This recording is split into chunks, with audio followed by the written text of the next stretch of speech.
بسم الله الرحمن الرحيم، والصلاة والسلام على سيدنا محمد وآل سيدنا محمد. النهارده هنتكلم في حاجة من زمان، عن خطيب. هنقول ماذا قالوا في وداع فتى الكورة. هقول لكم اللي قالوا الناس زمان في الخطيب، وبالذات لعيبة الزمالك، وبالذات لاعب عمال يشتم فيه ويعمل فيه ويقول لك الخطيب وبتاع. هوريكم مدى، مش عاوز اغلط في حد. نتكلم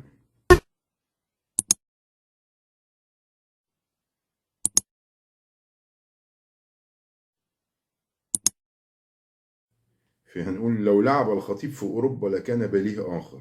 فرانس فوتبول. وهنا بعدين بيقول لك المجله بتقول لك اللاعب رقم 1 في افريقيا عام 83، هداف افريقيا رقم 1 حيث سجل 37 هدف. مفيش حد في افريقيا سجل زيه ابدا. يبقى ازاي اي حد يتمثل بالخطيب ولا يقول انا زي الخطيب؟ لا يمكن، دي ناس مجانين.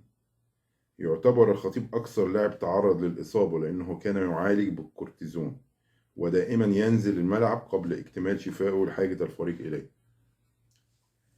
لو تعامل زي اللعيبة اللي هو كان بيتعور ويستنى اما يخف وياخد راحته وياخد وقته، كان هيبقى لاعب عظيم جدا، وكان هيبقى فيه أحسن ما هو في تاريخه. تشوف التاريخ الجميل بتاع الخطيب ده كله، كان هيبقى فيه أحسن منه كمان. بنقول هقول لكم بقى ايه اللي قاله عصام بهيج مدير فريق الزمالك. عصام بهيج لاعب الزمالك والمدير الفني واللاعب من لعيبه الانتماءات الكبيره جدا في الزمالك. كلما تجتمع الانسان عوامل النجاح والنجوميه مثلما اجتمعت في الخطيب، فهو انسان مؤدب جدا وعلى درجه عاليه من الاخلاق. فنان نادر ان توجد الملاعب بمثله.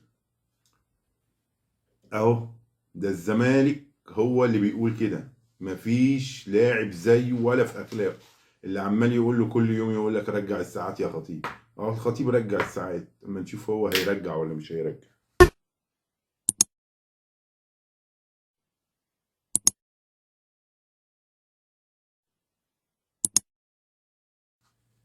مجلة مجلة آسيا الفرنسية. الخطيب أفضل مهاجم مصري، وتضارع مهاراته أعظم النجوم البرازيليين. نجيب المستكاوي كبرى الأهلي ولدغة النصر. هديكوتي لم أرى مثلا له في العالم. طه إسماعيل ظاهرة فريدة في دنيا الكورة. إبراهيم يوسف الله يرحمه. إبراهيم يوسف زملكاوي مات الله يرحمه. حركاته غير متوقعة لأي مدافع. أنا بقول لكم معظم اللي أنا بتكلم فيهم دول الزملكاوية الأول، عشان الزملكاوية يعرفوا إن في ناس كويسة وفي ناس مش كويسة. ما تخليناش نتكلم في حد. زكي عثمان مدرب الزمالك، برضك مدرب الزمالك زكي عثمان من الزملكاوي ادي. الخطيب من اللاعبين الموهوبين المرموقين الذين لم لهم شعبية عارمة. ليه شعبية عارمة في الوطن العربي وفي افريقيا وفي مصر.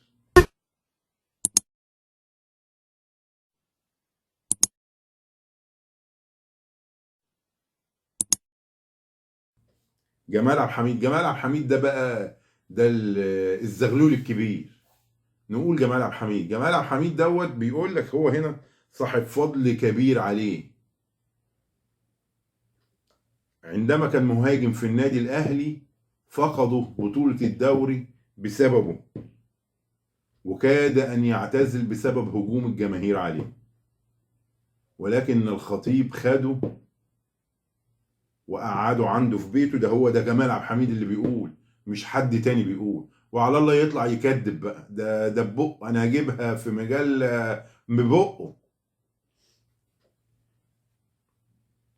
قعدوا في بيت الخطيب، قعدوا في بيته الخطيب، خده قعدوا في بيته شهر، فطره وغداه وعشاه ونيمه وكل حاجه وما هقول ايه، مش عارف، مش لاقي كلام اقوله في جمال عبد الحميد صراحه.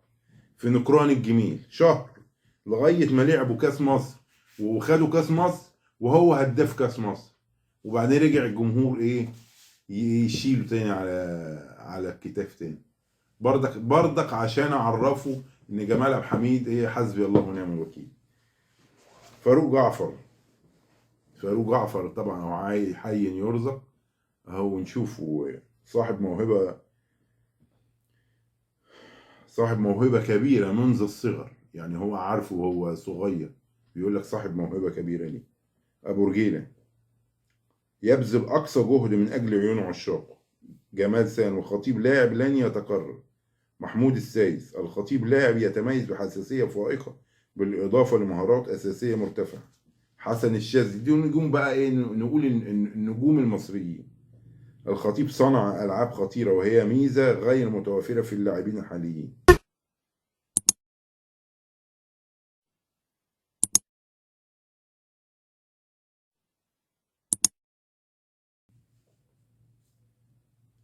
حسن علي لاعب نادر ليس فقط على مستوى مصر ولكن على مستوى العالم كله. احنا بنقول حاجات بسيطة عن الخطيب، انا عندي حاجات قد كده 10 مرات. دي حاجات بسيطة عن الخطيب عشان الناس اللي بتهاجم الخطيب، اللي مش من حق. ده رئيس الاتحاد الفرنسي قال كلمتين كده، يعني ما فيش، ما قالوش ولا امك ولا ابوك ولا اختك ولا اخوك. في زيدان اتقلبت الدنيا عليه، وبيفكروا دلوقتي ان هم يشيلوا رئيس الاتحاد المصري، الاتحاد الفرنسي، عشان راجل وحش وقال كلمتين بس على الاسطوره بتاعتهم. ده في فرنسا، انما احنا عندنا هنا بقالنا يجي 3 4 سنين بنسب ونسب جابوه اللي جابوه ونسب اللي خلفوه وكل حاجه، وما فيش حد بيتحاسب. تيجي تقول لحد اتحاسب، تيجي تقول لحد اسكت ما تتكلمش، محدش بيتكلم، قاطع، محدش بيتكلم عن الخطيب. نقول جمال هليل الناقد الرياضي والجمهوري ده حي يرزق. وهو قال ايه، يوجد فرق بين اللاعب النجم واللاعب السوبر. كثيرون السوبر والنجوم كثيرون بدليل وجود أسماء كثيرة اشتهرت في الملاعب المصرية، ولكن اللاعب السوبر هو العملة النادرة التي لا تتكرر إلا كل حين، والخطيب هو النجم السوبر الذي قلما تجود الملاعب المصرية بمثله. ده جمال هليل.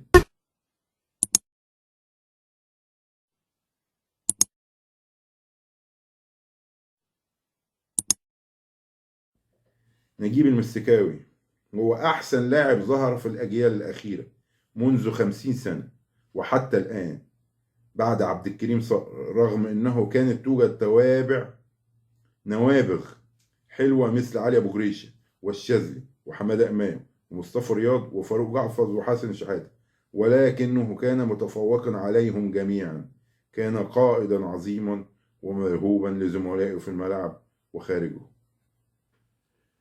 مش عارف اقول ايه يعني صراحه، انا عندي قد كده، بس انا مرضتش ان انا اجيب عشان يعني هطلع ناس وحشه وهطلع ناس شكلها وحش، فمرضتش ان انا اجيب. انا بس عملت فيديو صغير عشان الناس تعرف ده الناس اللي قالته، وبالذات جمال عبد الحميد يعني. ونقول ايه، ربنا يسامحهم بقى الناس اللي بتتكلم عن الخطيب. ونقول اسطوره الكره المصريه، اسطوره الكره المصريه مش نجم، واسطوره الكره الافريقيه والعربيه.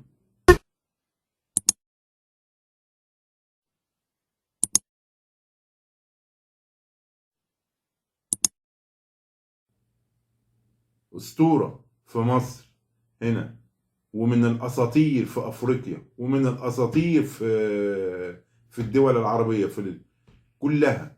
مش لاعب عادي ما يتسواش باي حد، لاعب كده حاجه كده فزه كده يعني. لا ما فيش لاعب، ما هو جمال هليل قال وحسن السكاوي قال ان هو ما فيش حد زي الخطيب ابدا. ودي نقاد رياضيين كبار، يعني هجيب لكم مين تاني يعني.